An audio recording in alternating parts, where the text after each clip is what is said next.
So let's get started and dive into the basics of India's most important stock market indicator. Let's start by understanding what the sensex actually is. The term sensex stands for Stock Exchange Sensitive Index. It's essentially a benchmark that gives us a snapshot of the overall performance of the stock market. Specifically, the sensex represents the top 30 companies listed on the Bombay Stock Exchange, or BSE. These companies are some of the largest and most actively traded in India, so their performance really reflects the health of our economy. By tracking these 30 companies, the sensex helps investors gauge market trends and make informed decisions. It's a vital tool for understanding how the stock market is doing at any given time, and it plays a key role in our overall investment landscape. Let's talk about why the sensex is so important. First, it shows the overall health of the Indian stock market. When the sensex is rising, it indicates that the market is doing well, and when it's falling, it can suggest caution or economic challenges. It's a quick way to get a snapshot of how the market is performing at any given time.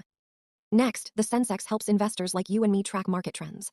By observing its movements over days, months, and years, we can identify patterns and make more informed decisions about buying or selling stocks. It's essentially a barometer for market sentiment. And finally, the sensex reflects the broader economic growth and stability of our country. If the sensex is consistently climbing, it often signals a healthy economy with good prospects. Conversely, declines can hint at economic uncertainties or slowdowns. So, in essence, the sensex isn't just about stocks. It's also a mirror of India's economic progress and stability, tying everything together in our overall understanding of the market. Let's start with some quick facts that give us a better understanding of the data we're looking at.